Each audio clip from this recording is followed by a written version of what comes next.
Здравствуйте! Добро пожаловать еще на одно видео. Саламатсыздарбы, дагы бир видео кош келиңиздер. В этом видео мы с вами рассмотрим одну сказку, которая называется «Легенда об Ысыкуле». Бұл видеода біз легенда об Ысыкуле. Ысыкул жөнүндө уламыш деген бир жомокко карайбыз. Сначала немножко почитаем и будем переводить. Так давно, что люди и забыли, когда это было, существовал древний город. Над ним, на вершине крутой горы, стоял замок. Глубокие пропасти и мрачные ущелья окружали его со всех сторон. Принадлежал замок могущественному хану. Славился хан богатством, но еще больше жестокостью. Не проходило дня, чтобы кто-нибудь из его подданных не сделался жертвой жестокосердечного хана, не был брошен в подземелье. Несмотря на старость, хан был и сластолюбив. Давно, так давно, что люди и забыли, когда это было.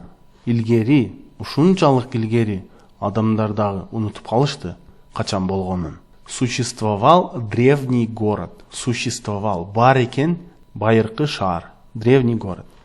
Над ним, на вершине крутой горы, стоял замок. Асхалу тоонун чокусунда, вершина деген чоку, крутой деген мындай өтө тик бир тоонун башында стоял замок. Замок деген сепил экен, мен дагы билбейт элем. Бирок замок деп эгер басымды туура эмес койсоңор, ал башка сөз болуп калат. Замок ошол сепил. Замок бул замок, кулпу, Глубокие пропасти и мрачные ущелья окружали его со всех сторон. Анын ар тарабынан окружать, курчап туруу, со всех сторон, ар тарабынан глубокие пропасти, аябай терең чукурлар и мрачные ущелья, жана караңгы капчыгайлар. Принадлежал замок могущественному хану. Бул сепил аябай күчтүү ханга караштуу экен. Принадлежал деген бирөөгө караштуу болуу. Например, эта машина принадлежит моему дяде. Бул машина менин тайкемники. Славился хан богатством, но еще больше жестокостью. Славиться белгилүү болуу, а славился ошондо өткөн чакта белгилүү болуу. Хан эмнеси менен белгилүү болгон экен? Өзүнүн байлыгы менен. Но еще больше жестокостью. Жестокость деген мыкаачылык деп да которсок болот, ырайымсыздык деп да которсок болот. Демек, бир нерсе бирөө бир ката кетирген болсо, же бир кылмыш кылып койгон болсо, ал өтө мыкаачылык менен өзүнүн өчүн алыш экен.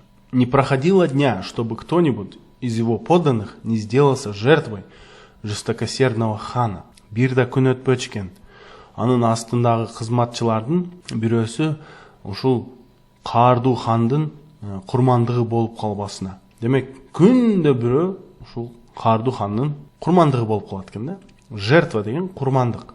Не был брошен в подземелье, же жертөлөгө таш албаган, бир да күн өтпөйт экен. Несмотря на старость, хан был и сластолюбив. Өзүнүн улгайган жашына карабастан, старость деген ушул карып калган жашы, же эскилик. Өзүнүн карылыгына карабастан, хан аял затын жакшы көргөн болчу экен да. Однажды до него дошел слух, что в бедной семье одного кочевника есть девушка несказанной красоты. Хан, бул жерде хай болуп калыптыр, хан. Хан решил овладеть красавицей. Девушка жила в маленьком аиле, приютившемся у подножия гор на берегу ручья. Много славных джигитов пытались завоевать сердце красавицы, но она ни на кого не обращала внимания, и на предложение о женитьбе из знатных, самых смелых джигитов отвечала, что любит другого. Кого любила девушка, никто не мог узнать, да и сама она не знала. Помнила она только, что в одно раннее утро, когда солнце озарило светом вершины гор, явился перед ней на белом коне красавец-джигит, схватил ее и вместе с нею взвился высоко-высоко. Однажды до него дошел слух. Бир жолу ага бир ушундай миш-миш жетиптир. До него, кимге? Ханга. Что в бедной семье одного кочевника есть девушка несказанной красоты. Бир көчмөн кедей үй бүлөдө кыз бар экен, несказанный, айтылбаган сулуулугу менен. Шундай сулуу экен да. Хан решил овладеть красавицей. Хан ошол сулууга ээлик болууну чечиптир да. Решил деген чечүү, овладеть, басып алуу дегендей да. Девушка жила в маленьком аиле. приютившимся у подножия гор. Кыз кичинекей айылда жашап жүрген, жила в маленьком айыле, приютившимся у подножия гор, тоолордун астында жайгашкан. Приютившийся деген мындай өзүн акырын ушул жерге жайгаштырып алган дегендей да. На берегу ручья, кичинекей суунун боюнда. Много славных джигитов пытались завоевать сердце красавицы. Көпчүлүк атактуу жигиттер кыздын, ошол сулуу кыздын жүрөгүн жеңгенге аракет кылыптыр. Пытались, аракет кылуу, завоевать, жеңүү, басып алуу, жеңип кетүү. Но она ни на кого не обращала внимания. Бирок ал эч кимге көңүл бурбач экен. Не обращала внимания. Бул жерде но она ни на кого, кого деп окуйбуз, аны билесиңер, не обращала эмес, не обращала внимания. И на предложение о женитьбе знатных, самых смелых джигитов отвечала, что любит другого. Жана белгилүүлөрдүн үйлөнүү сунуштарына предложение деген сунуш. Ошондой эле бул сүйлөм. Бул учурда бул сунуш самых смелых джигитов, эң коркпогон жигиттерге жооп берчикен, ал башканы сүйөт деп. Что любит другого. Кого любила девушка, никто не мог узнать. Кыз кимди сүйчүкен, эч ким биле алчу эмес экен. Да и сама она не знала. Ал өзү деле билбейт экен. Помнила она только, что в одно раннее утро, когда солнце озарило светом вершины гор, болгону эсинде бир нерсе экен, бир эрте таңда, күн тоолордун чокусун жарытканда, анын алдына ак атчан красавец жигит, сулуу бир жигит келиптир, явился, пайда болуптур, келиптир да, схватил ее и вместе с нею взвился высоко-высоко. Аны эңип алып, аны менен кошо бийик-бийик асманга учуптур. Помнила, как с быстротой вихря мчались они вдвоем в недосягаемой вышине. Потом остановились на горной вершине, покрытой вечным снегом. Как он крепко обнимал ее, целовал, а расставаясь, снял с руки кольцо и, надев ей на палец, сказал: «Я скоро вернусь, кольцо никогда не снимай, и пока оно у тебя, никакое несчастье тебя не коснется». С тех пор прошло много дней, но красавец Джигит все не возвращался. Помнила, как с быстротой вихря мчались они вдвоем в недосягаемой вышине. Ал эсинде экен, алар бороондун тездиги менен эч ким жете албаган бийиктикте бараткан, мчались, аябай тез бараткан. Мчаться деген бир аябай тез чуркоо же аябай тез баратуу да, мчались. С быстротой, тездиги менен, Потом остановились на горной вершине. Анан тоонун бир чокусунда токтоп, покрытой вечным снегом, үстү вечный деген бир түбөлүк кар менен жабылган, покрытой вечным снегом. Как он крепко обнимал ее, целовал, а расставаясь, снял с руки кольцо. Ал аны кучактап, өп, а расставаясь, коштошуп атып, снял с руки кольцо, колунан шакегин чечип, и, надев ей на палец, и колуна тагып, колуна кийгизип, манжасына, палец деген манжа, сказал, айтыптыр: «Я скоро вернусь, мен жакында кайра келем, скоро жакында вернусь, кайра келем. Кольцо никогда не снимай, шакекти эч чечпе, эч качан чечпе.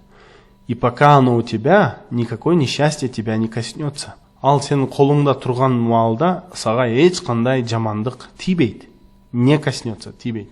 Несчастье деген ушундай жамандык. С тех пор прошло много дней. Ошол заматтан көп күндөр өттү. Но красавец Джигит все не возвращался. Бирок бул сулуу бала Джигит дагы эле келбейт экен да, кайрылып. Все не возвращался. Когда посланники хана явились к ней с богатыми дарами и предложением выйти за него замуж, она с негодованием отвергла подарки и воскликнула: «Я люблю другого, и ничьей женой, кроме своего возлюбленного, не буду». Сказав это, девушка незаметно ушла в горы в надежде снова встретить дивного всадника и найти у него защиту. Но тщетно она звала любимого, лишь эхо вторило ей зову. И тут только девушка заметила, что перстень исчез с ее руки. Она заплакала и решила возвратиться домой. Не успела она дойти до дома, как ее окружили вооруженные всадники, схватили и умчали в мрачное ущелье.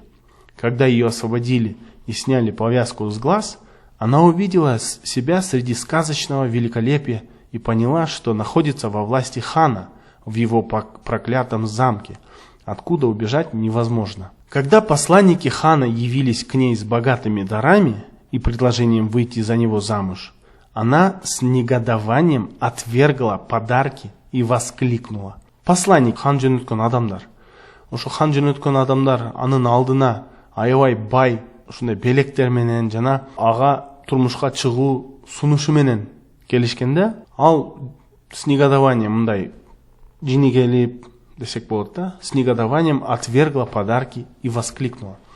Белектерди кайтарып айтыптыр, мындай жарыялаптыр дегендей да. Я люблю другого, мен башканы сүйөм, и ничьей женой, кроме своего возлюбленного, не буду. Жана өзүмдүн сүйгөнүмдөн башканын аялы болбойм. Сказав это, девушка незаметно ушла в горы, в надежде снова встретить дивного всадника и найти у него защиту. Аны айтып, кыз билинбестен, незаметно, эч кимге билдирбей, тоого кетип калыптыр. Ошол баягы атчан, мындай сыйкырдуу десек болот, дивный деген мындай жомоктогудай, дивный деген ушундай сөз, бирок бул күнүмдүк жашоодо көп деле колдонбойт. Жомоктогудай баягы атчан баланы жолуктуруу үмүтүндө таап, жана андан коргоону таап, и найти у него защиту. Я прошу прощения, у меня сегодня не очень хорошее самочувствие, поэтому читаю не очень хорошо. Бүгүн менде өзүмдү андай деле жакшы сезип жаткан күн эмес, ошондуктан окушум дагы ошого жараша болуп атат окшойт. Ошого кечирим сурайм. Но тщетно она звала любимого, лишь эхо вторило ее зову. Бирок ал канча чакырса да, мындай тщетно деген эч кандай бир натыйжасыз болот экен да. Лишь эхо вторило ее зову. Болгону ошол жаңырып эле өзү айткан нерсе кайтып келет экен. Зов деген чакырык. И тут только девушка заметила, что перстень исчез с ее руки. Болгону ушул заматта ал байкап калыптыр, колундагы шакек жоголуп кеткен. Исчез, жоголуп кеткен. Она заплакала и решила возвратиться домой. Ал ыйлап, кайра үйгө барганды чечиптир. Не успела она дойти до дома, как ее окружили вооруженные всадники. Ал үйгө жетип-жетпей эле аны ушул куралчан атчандар курчап алыптыр, окружили, схватили и умчали в мрачное ущелье. Аны кармап жана чаап кетишиптир караңгы капчыгайга. Когда ее освободили и сняли повязку с глаз, она увидела себя среди сказочного великолепия и поняла, что находится во власти хана, в его проклятом замке, откуда убежать невозможно. Аны бошотуп жана көзүнө таап койгон жапкычты чечип койгондо, ал өзүнү жомоктогудай сонундук деп которсоң болот, великолепие. Ушунун арасына түшүп калганын түшүнүптүр, дагы эмнени түшүнүптүр? Анан ошол хандын колунда, анын каргышка калган сепелинде болгонун түшүнүптүр. Откуда убежать невозможно. Ал жактан качып кете албаган. Девушка решила, что лучше умереть, чем стать женой хана. Ее красота и молодость поразили старого хана. Он окружил пленницу неслыханной роскошью, но никакие дары не могли поколебать ее упорство. «Я люблю другого, и твоей никогда не буду», был ее постоянный ответ. Наконец, жестокость снова проснулась в хане, и он решил силой взять то, чего бесплодно добивался подарками. Он снова пришел к девушке, обещал за любовь все, даже свободу. «Я люблю другого», был прежний ответ. Как разъяренный зверь бросился хан на девушку, но она быстро оказалась у открытого окна.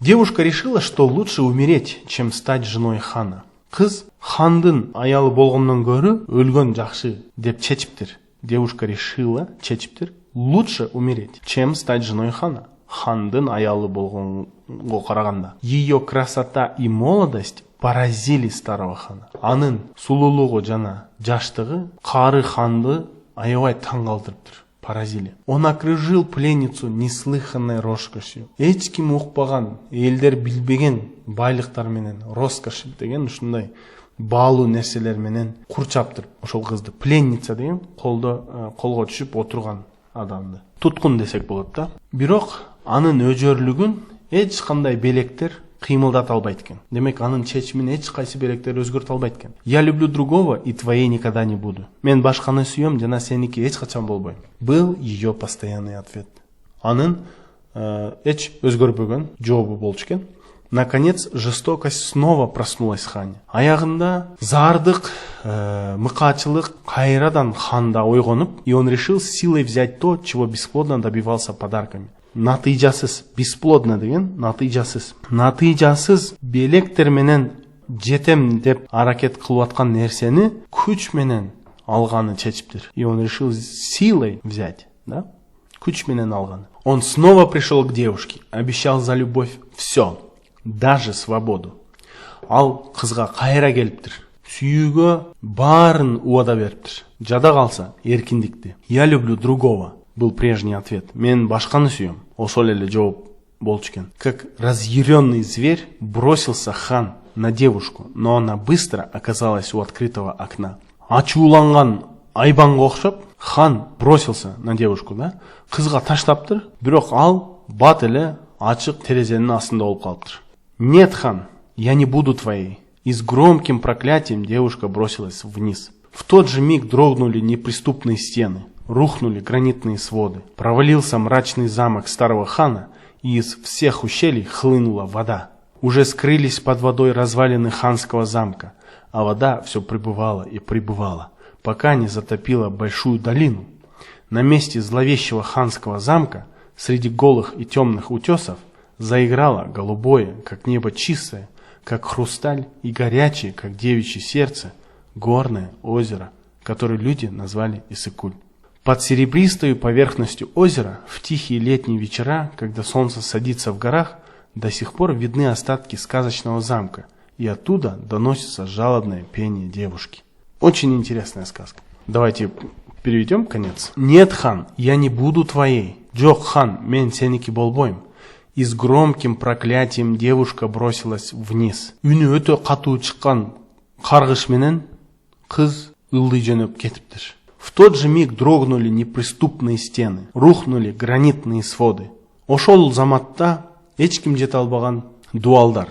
Балким бул жерде ошо тоонун дуалдары деп эме болушу мүмкүн, да? Айтылып аткан болушу мүмкүн. Неприступные стены, эч ким жете албаган дуалдар, же жөн эле эч кимге көрүнбөгөн дуалдар болуп калышы мүмкүн. Эми бул жомок да. Рухнули гранитные своды, граниттен жасалган шыптар дагы кулап, провалился мрачный замок старого хана, и из всех ущелий хлынула вода.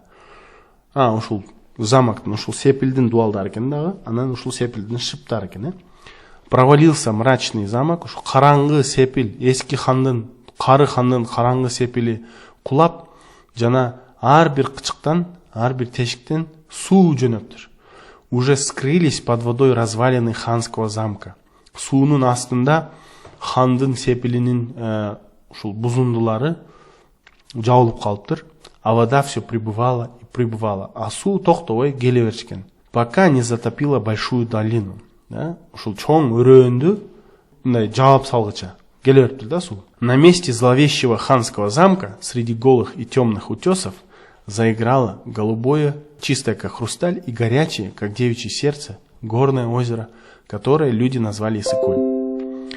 На месте зловещего ханского замка хандын каардуу сепилинин ордунда среди голых и темных утесов жылаңач турган жана караңгы же кара зоолордун арасында заиграло голубое, как небо, да, асмандай көк жана хрусталдай таза жана кыздын жүрөгүндөй ысык тоо көлү ойноп баштапты, заиграло, которое люди назвали Иссык-Куль. Адамдар аны Ысык-Көл деп аташып коюштур. Под серебристой поверхностью озера, ошол күмүш сыяктуу бетинде, көлдүн бетинде, в тихие летние вечера, жайдын тынч кечелеринде, когда солнце садится в горах, күн тоолордо отурганда, до сих пор видны остатки сказочного замка. Азырга чейин ушул жомок сыяктуу сепилдин калдыктары көрүнөт экен, көрсө болот экен, до сих пор видны. И оттуда доносится жалобное пение девушки. Жана ал жактан